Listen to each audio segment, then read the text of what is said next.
महाभारत काल में दानवीर योद्धा कर्ण भगवान श्री कृष्ण से पूछते हैं, हे माधव, मेरी माता ने मुझे उसी क्षण छोड़ दिया जब मैं पैदा हुआ था। क्या यह मेरी गलती है कि मैं एक नाजायज बच्चा पैदा हुआ?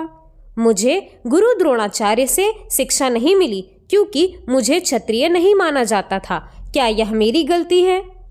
गुरु परशुराम ने मुझे सिखाया, लेकिन फिर मुझे सब कुछ भूल जाने का श्राप दे दिया जब उन्हें पता चला कि मैं क्षत्रिय कुंती पुत्र हूँ।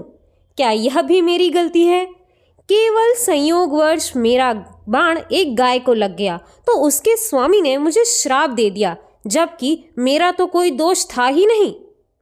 द्रौपदी के स्वयंवर में मेरी बदनामी हुई थी, यहाँ तक कि मेरे जन्म देने वाली माँ कुंती ने भी अपने अन्य पुत्रों को बचाने के लिए केवल मुझे ही सच बताया।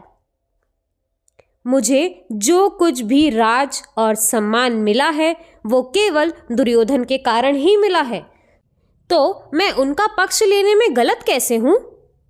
भगवान श्री कृष्ण जवाब देते हुए बोले, सुनो कर्ण, मैं एक जेल में पैदा हुआ। मेरे जन्म से पहले ही मौत मेरा इंतजार कर रही थी। जिस रात मैं पैदा हुआ मैं अपने जन्म देने वाले माता पिता से अलग हो गया था। बचपन से तुम तो तलवार, रथों, घोड़ों, धनुष बाणों के शोर सुनते सुनते ही बड़े हुए, लेकिन चलना सीखने से पहले ही मुझे कई बार मारने का प्रयास किया गया। मेरे पास कोई सेना नहीं थी, यहाँ तक कि कोई शिक्षा भी नहीं थी। मैंने लोगों को यह कहते हुए सुना है कि मैं ही उनकी सारी समस्याओं का कारण हूँ। जब तुम सबको तुम्हारे शिक्षकों द्वारा वीरता के लिए सराहा जा रहा था तब मुझे कोई शिक्षा भी नहीं मिली थी। मैंने 16 साल की उम्र में ही ऋषि संदीपनी के गुरुकुल में प्रवेश किया था। तुमने अपनी पसंदीदा स्त्री से विवाह की। मुझे वह स्त्री नहीं मिली जिससे मैं प्रेम करता था। जरासंध से बचाने के लिए मुझे अपने लोगों को यमुना के किनारे से दूर समुद्र के किनारे पर ले जाना पड़ा। मुझे भागने के लिए कायर कहा गया। यदि दुर्योधन जीतता है तो तुम्हें उसका बहुत बड़ा श्रेय मिलेगा, लेकिन धर्मराज के युद्ध जीतने पर मुझे क्या मिलेगा? युद्ध और सभी संबंधित समस्याओं के लिए केवल दोष।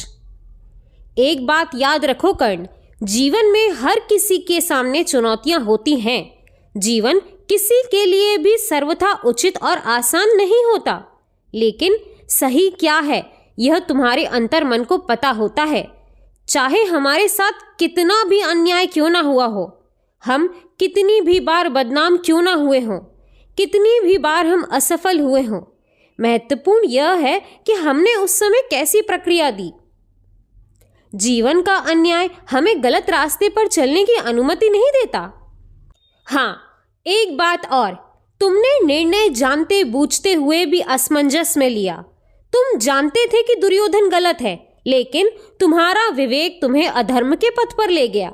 जीवन कुछ बिंदुओं पे कठिन हो सकता है, लेकिन भाग्य हमारे द्वारा पहने जाने वाले जूतों से नहीं होता, बल्कि हमारे द्वारा उठाए गए कदमों से बनता है।